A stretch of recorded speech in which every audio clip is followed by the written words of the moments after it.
આ તરફ રાજકોટમાં ખોડલધામ પ્રાણ પ્રતિષ્ઠા મહોત્સવને 2 વર્ષ પૂરું થવા જઈ રહ્યું છે ત્યારે ધ્વજારોહણનો કાર્યક્રમ છે, મહાઆરતીનું આયોજન છે, સ્નેહ મિલનનો કાર્યક્રમ પણ યોજાવા જઈ રહ્યો છે। તો મુખ્યમંત્રી વિજય રૂપાણી કાર્યક્રમમાં હાજરી આપશે અને ખોડલધામ પ્રમુખ નરેશ પટેલ સહિતના આગેવાનો પણ હાજરી આપશે।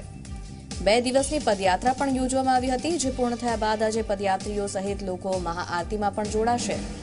તો કાગવડ ખાતે વિશેષ આયોજન આ તમામ કાર્યક્રમોનું પ્રાણ પ્રતિષ્ઠાને 2 વર્ષ પૂર્ણ થવા જઈ રહ્યા છે ત્યારે આજે દિવસભર આ કાર્યક્રમો યોજાશે।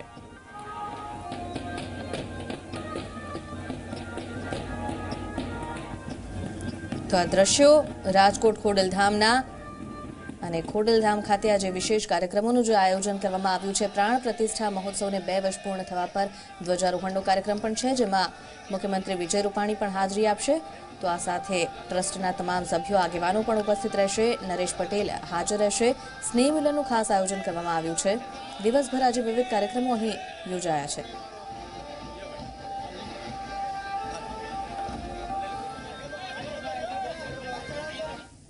પ્રથમ દિવસથી ખોડલધામ 3 તબક્કામાં કામ કરવાનું નક્કી કરેલું।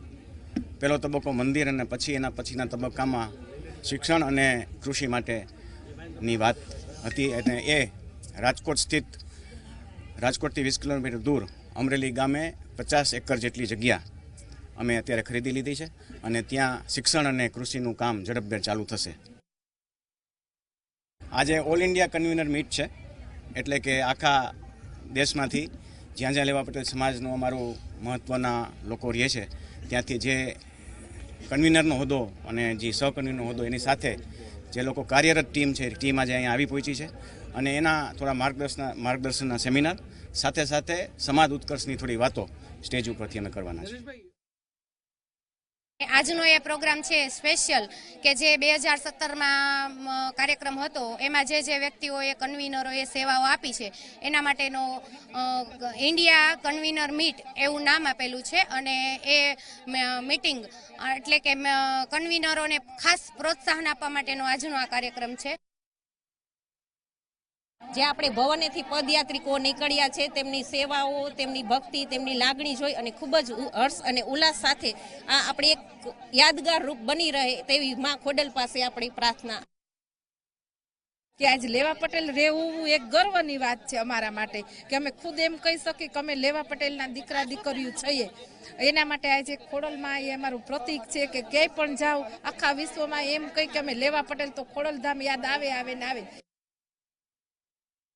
આપણે જેમ દ્વારકા ધામ છે ને એમ ખોડલધામ એક મોટું ધામ બની ગયું છે અને આપણે જે 4 ધામ છે ને એમાં આપણું આ 5મું ધામ છે। એટલે અમને માતાજીના ખોળામાં આવીને ત્યારે અમને શાંતિ થાય છે અને અમારા લેવા સમાજ એક થાય એવી અમારી એકતા જોઈએ અમારે। તો કાગવડ ખાતે આ વિશેષ આયોજન કરવામાં આવ્યું છે, શ્રદ્ધાળુઓ ઉમટી રહ્યા છે। લેવા પાટીદાર સમાજની અનોખી આસ્થા જોડાયેલી છે આ ખોડલધામ સાથે, ત્યારે સમાજના અગ્રણીઓ અહીં ઉપસ્થિત છે। ધ્વજારોહણનો આ કાર્યક્રમ કરવામાં આવી રહ્યો છે। જે રીતે દ્રશ્યમાં આપ જોઈ રહ્યા છો, અહીં ધ્વજારોહણનો આ કાર્યક્રમ કરાયો છે।